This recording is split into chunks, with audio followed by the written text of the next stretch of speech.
जय श्री राम दोस्तों। तो आज आपने क्या नया किया? दिन भर में कुछ नया आपने किया, कुछ नया सीखा?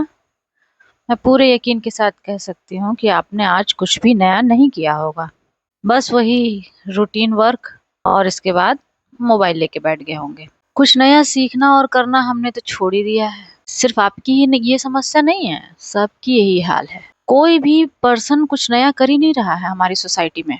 कोई उस तरीके का नया खोज, नया इनोवेशन हमने दूसरे लोगों के भरोसे छोड़ के रखा हुआ है। ठीक है भाई, हमारे पास साधन नहीं है, संसाधन नहीं है, तो हम कोई नई खोज नहीं कर सकते। सोच तो सकते हैं, नई चीज अपने दिमाग में आइडिया तो ले आ सकते हैं, वो भी हम नहीं करेंगे क्योंकि उसमें भी मेहनत लगेगी। सोचना कितना मेहनत का काम है। फिर सोचने का अपना ही एक अलग माया जाल है, सोचते सोचते उसी में उलझे उलझे रह जाते हैं। हम पता ही नहीं कर पाते हैं कि किस तरीके की सोच रखनी चाहिए, किस तरीके की सोच नहीं रखनी चाहिए। मन हमको उलझा ले जाता है। सोचिए किस तरीके से हम उलझे हुए हैं माया जाल में इस सोचने के। दूसरा क्या सोच रहा है उसके बारे में हमें बड़ी चिंता रहती है, लेकिन हम अपनी सोच कैसे बदलें, हम कैसे अच्छा सोच लेकर के आए, इसकी हमें कोई फिक्र नहीं, कोई चिंता नहीं है। हमको सोचना ही नहीं है, हम करना ही नहीं चाहते। जब जो चीज हमने अपनी आदत में डाल रखी है ना दोस्तों, यही आदत हम अपने बच्चों को दे रहे हैं। दे तो हम रहे हैं ये चीज कि भैया कुछ नया मत सोचो, कुछ नया मत करो, लेकिन चाहते क्या है? इच्छा हमारी ये है कि हमारा बच्चा बड़ा होकर के आईएएस पीसीएस बने, बहुत अच्छे अच्छे नाम कमाए, बहुत बड़ा आदमी बने, बहुत महान काम करे। महान काम करे या महान नौकर बने? आईएएस पीसीएस क्या होता है? नौकर ही तो होता है। क्या होता है कि कोई भी नौकरी नौकर ही तो हुई। आपके पास कोई नया आइडिया नहीं है, ना खुद के लिए है ना अपने बच्चों के लिए है। आपने बस अगर आपने नौकरी कर ली तो बस ये सोच रहे हैं बच्चा भी नौकरी करने लग जाए। बच्चे को भी कोई फिक्र नहीं है।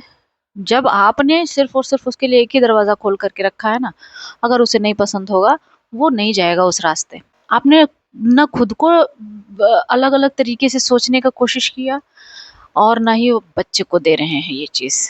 अब भी समय नहीं बिगड़ा है दोस्तों।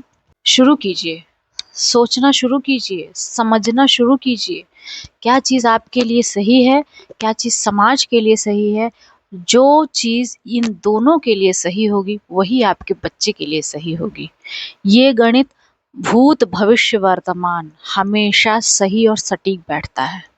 याद रखिएगा दोस्तों, जो चीज़ आपके लिए सही और उचित है और जो चीज़ समाज के लिए सही और उचित है, वो ऑटोमेटिकली आपके बच्चे के लिए सही और उचित होगी।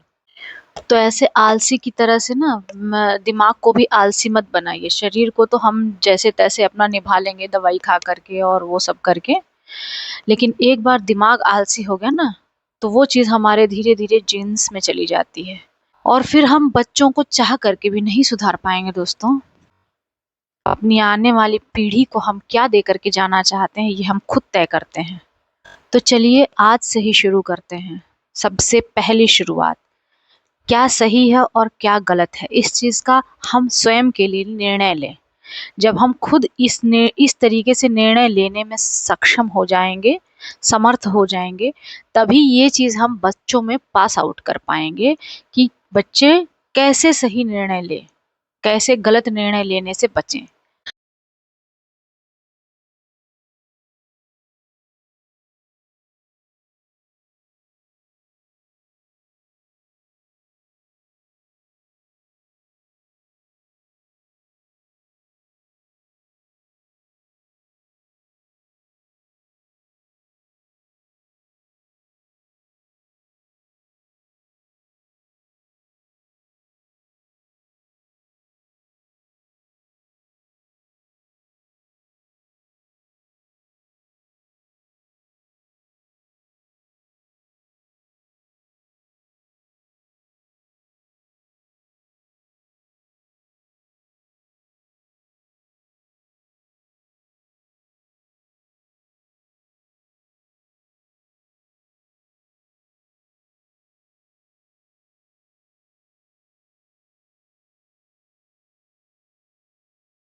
हम बच्चों को कम समझते हैं।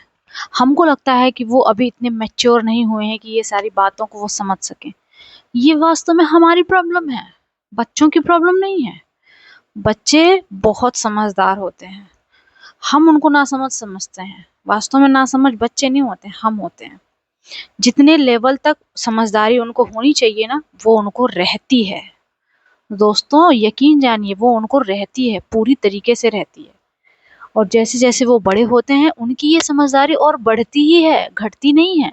हम अपने ये जो हमने कर्म कांड बना करके रखे हैं ना, सिर्फ धर्म के ही कर्म कांड नहीं होते हैं दोस्तों, हमारे डेली रूटीन के भी कर्म कांड होते हैं, हमारी सोसाइटी के भी कर्म कांड होते हैं, हमारे एजुकेशन सिस्टम के भी कर्म कांड होते हैं। तो हमने जो ये समाज में जो कर्म कांड विभिन्न प्रकार के बना करके रखे हैं ना, ये उनकी सोच को रिस्ट्रिक्ट करता है।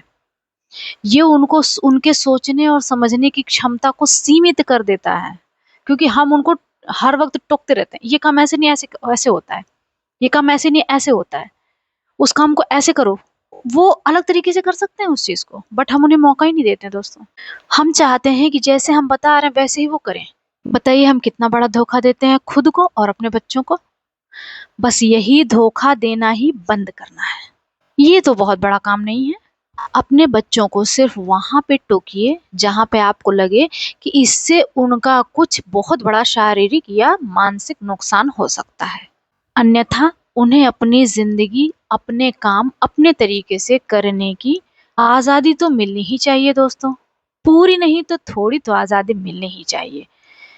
इससे उन्हें दुनिया को एक्सप्लोर करने का, चीज़ों को एक्सप्लोर करने का, सभी प्रकार के कार्यों को एक्सप्लोर करने का बहुत ही बेहतरीन और सुनहरा मौका मिलता है। हमको ये मौका उनके हाथ से छीनना नहीं है दोस्तों। 2 चीज़ें होती हैं दोस्तों, एक होती है स्वतंत्रता, एक होती है स्वच्छंदता। स्वच्छंदता यानी अपने मन मुताबिक कोई भी काम करना। हमको दुनिया समाज से कोई मतलब नहीं है, किसका नुकसान हो रहा है, किसका फ़ायदा हो रहा है, हम सिर्फ अपने मन की करेंगे। ये होती है स्वच्छंदता। और एक होती है स्वतंत्रता। स्वतंत्रता का मतलब होता है हम सब काम करेंगे अनुशासन में रहते हुए। ये अनुशासन समाज के लिए बहुत ज़रूरी होता है। तो कुल मिलाकर के सार यही है कि हम अपना निर्णय सही तरीके से लेना खुद भी सीखें और बच्चों को भी सिखाएं, ताकि वे गलत रास्ता न पकड़ें, अपनी ज़िंदगी के लिए गलत निर्णय न ले बैठें, जिसमें कभी-कभी उनकी जान का जोखिम भी शामिल होता है।